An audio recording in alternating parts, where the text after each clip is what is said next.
انسان کی کہانی روداد سفر 12واں حصہ اونچی اور نچلی ذات۔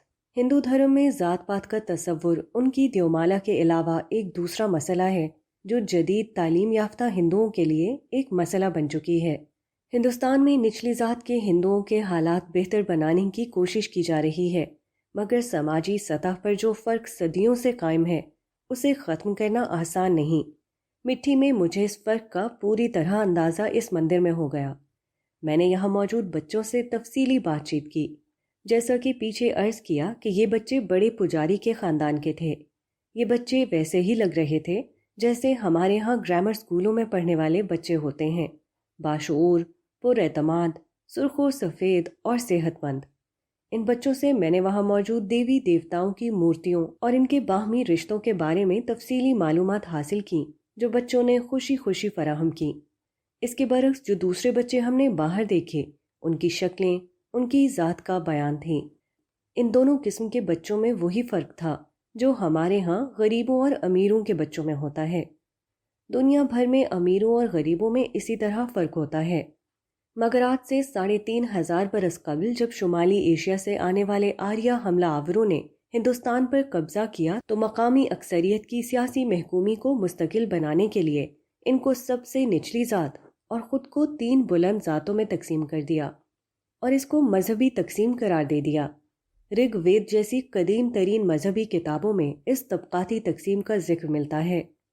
سیاسی مقاصد کے لیے مذہب کے اس خوفناک استعمال نے شاید انسانی تاریخ کے سب سے بڑے ظلم کو جنم دیا، جب ذات پات کی زنجیروں سے سیاسی محکوموں کو ہزاروں برس کے لیے قید کر دیا گیا، یہاں تک کہ 20ویں صدی میں اسے غیر قانونی قرار دیا گیا۔ مگر اب یہ کوئی سیاسی یا قانونی مسئلہ نہیں رہا، بلکہ گہری مذہبی اور سماجی اساسات رکھتا ہے۔ اس لیے نہ جانے ہندوستانی سماج کو اس لعنت سے نجات حاصل کرنے کے لیے کتنی جد و جہد مزید کرنی ہوگی۔ حقیقت یہ ہے کہ توحید سے ہٹ کر انسانوں نے جب بھی کوئی عقیدہ قائم کیا ہے، اس نے انسانوں کو ظلم و بربریت کے ایسے ہی تحفے عطا کیے ہیں۔ امتی باعث رسوائی پیغمبر ہیں۔ مندر سے فارغ ہو کر ہم مٹھی شہر کے بلند ترین مقام کی طرف روانہ ہوئے۔ مٹھی شہر ریت کے ٹیلوں کے درمیان میں بنا ہوا ہے، اور ان میں سب سے بلند ٹیلہ گڑی بھٹ کہلاتا ہے۔ یہاں ایک بڑے چبوترے پر ایک بلند مونیومنٹ یا عمارت سی بنی ہوئی ہے۔ یہاں سے مٹھی شہر کا بھرپور نظارہ دیکھا جا سکتا ہے۔ ہم سورج ڈوبنے سے کچھ پہلے پہنچے تھے اور ہمارے سامنے سورج ڈوبا، جس کے بعد شہر کی روشنیوں کی جگمگاہٹ نے اس منظر کی رونق کو دوبالا کر دیا۔ ہم کافی دیر تک اس منظر کو انجوائے کرتے رہے۔ جامن صاحب نے ایک بڑی دلچسپ بات بتائی کہ مٹھی شہر میں لوڈ شیڈنگ بہت کم ہوتی ہے۔ اس کی وجہ یہ ہے کہ یہاں لوگ بجلی چوری نہیں کرتے اور پورا بل دیتے ہیں۔ اس جملے میں یہ بات مقدر تھی کہ یہ پورا بل دینے والے لوگ ہندو تھے۔ ہمارے جیسے مسلمان اپنی مرضی سے یہ کام کم ہی کرتے ہیں۔ خیر، وہ تو اسے اپنے شہر کے لیے ایک باعث فخر چیز کے طور پر بیان کر رہے تھے، مگر ان کی اس بات پر میرا سر شرم سے جھک گیا۔ اس کی وجہ یہ تھی کہ میں اس سے قبل مندروں میں ان کے بتوں کو دیکھ کر ان کی توہم پرستی پر دل ہی دل میں ہنس رہا تھا۔ حقیقت یہ تھی کہ باوجود اس کے کہ ہمارا مذہب آخری درجے میں حق پر ہے، ہمارا کردار اس مذہب کے دامن میں لگا ہوا ایک داغ ہے۔ اقبال نے یہ اشعار 1 صدی پہلے کہے تھے، اور 1 صدی میں ہم وہیں کھڑے ہوئے ہیں۔ ہاتھ بے زور ہیں، الحاد سے دل خوگر ہیں، امتی باعث رسوائی یہ پیغمبر ہیں۔ بت شکن اٹھ گئے، باقی جو رہے بت کر ہیں، تھا براہیم پدر اور پسر آزر ہیں۔ بادہ آشام نئے، بادہ نیا، خم بھی نئے، حرم کعبہ نیا، بت بھی نئے، تم بھی نئے۔ غالباً اسی صبح کا ذکر ہے کہ جامن صاحب کے سلام کرنے اور انشاءاللہ وغیرہ کہنے پر احمد صاحب نے مجھ سے کہا تھا کہ یہاں کے ہندو ہندو نہیں رہے۔ اس پر میں نے جواب دیا تھا کہ ہم مسلمان بھی مسلمان نہیں رہے۔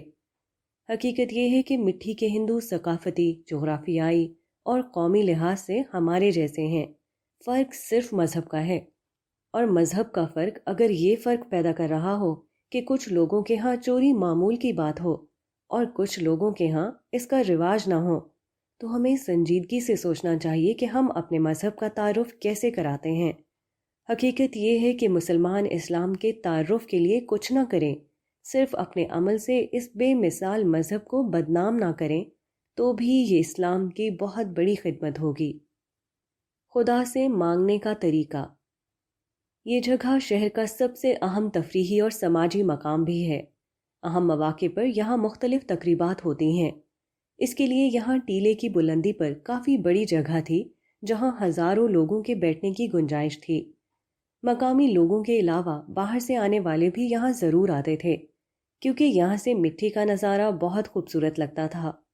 شاید اسی وجہ سے گڑی بھٹ میں مانگنے والے بچوں کی ایک بہت بڑی تعداد موجود تھی۔ جامن صاحب نے ہمیں بتایا کہ یہ مقامی بچے نہیں ہیں بلکہ ارد گرد کے گاؤں کے بچے ہیں جو گداگری کے مقصد ہی سے یہاں آتے ہیں۔ یہ بچے مانگتے نہیں تھے بلکہ پیچھے لگ جاتے تھے۔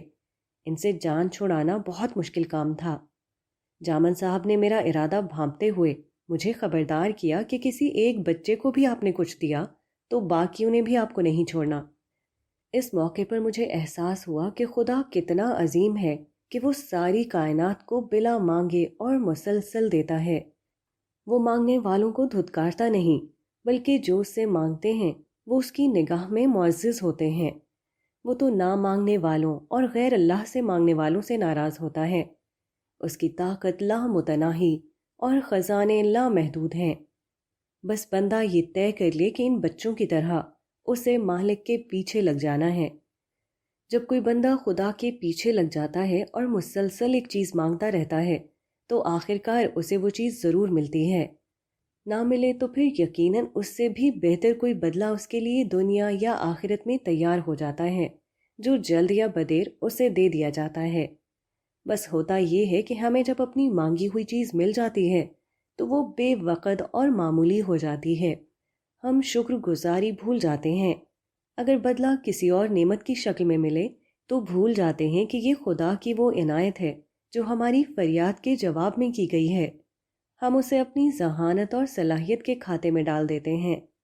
تاہم مانگتے رہنا اور شکر گزاری کرنا وہ فن ہے جو کوئی سیکھ لے تو اس پر دنیا اور آخرت کی ساری خیر کے دروازے کھل جاتے ہیں۔ تپتے صحرا میں فلم بندی۔ اگلے دن ہمیں واپس روانہ ہونا تھا۔ احمد صاحب نے جامن صاحب سے کہا کہ انہیں صحرا کے مناظر کی فلم بندی کرنی ہے۔ یہاں تو شہر سے نکل کر ہر طرف صحرا ہی صحرا تھا، تاہم ان کے پیش نظر ایسی جگہ تھی جہاں صحرا مکمل طور پر بے آب و گیا ہو اور صحرائی پودوں کا بھی نام و نشان نہ ہو۔ جیسا کہ پیچھے بیان ہوا کہ سردیوں میں یہ علاقہ گرمی میں کمی، نمی کی زیادتی اور گرمیوں کی بارش کی بنا پر سبزے کے کچھ نہ کچھ آثار رکھتا ہے، اس لیے ہمیں سبزے سے خالی جگہ تلاش کرنے کے لیے سفر کرنا پڑا۔ ایک مقام پر اطمینان ہوا تو ہم نے گاڑی روک دی۔ یہاں سے جو منظر سامنے تھا وہ صحرائی ٹیلوں کے بیچ میں سے گزرتی ایک سڑک کا تھا جو دور تک سیدھی جا رہی تھی۔ دیکھنے میں یہ منظر بہت خوبصورت اور منفرد تھا اور اسکرین پر تو اس نے اور بھی اچھا آنا تھا۔ یہاں شوٹنگ کے لیے ہم نے ایک خصوصی جیپ کرائے پر لی تھی۔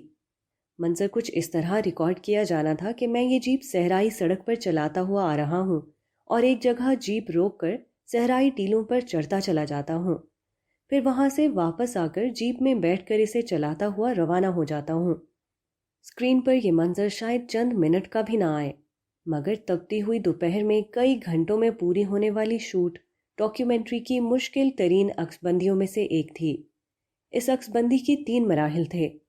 ایک جیپ کو کافی دور تک چلا کر لے جانا اور پھر دوبارہ واپس لانا، دوسرے صحرائی ٹیلے پر چڑھنا اور اترنا، تیسرے سڑک کے قریب سے چلتے ہوئے آنا اور جیپ میں بیٹھنا۔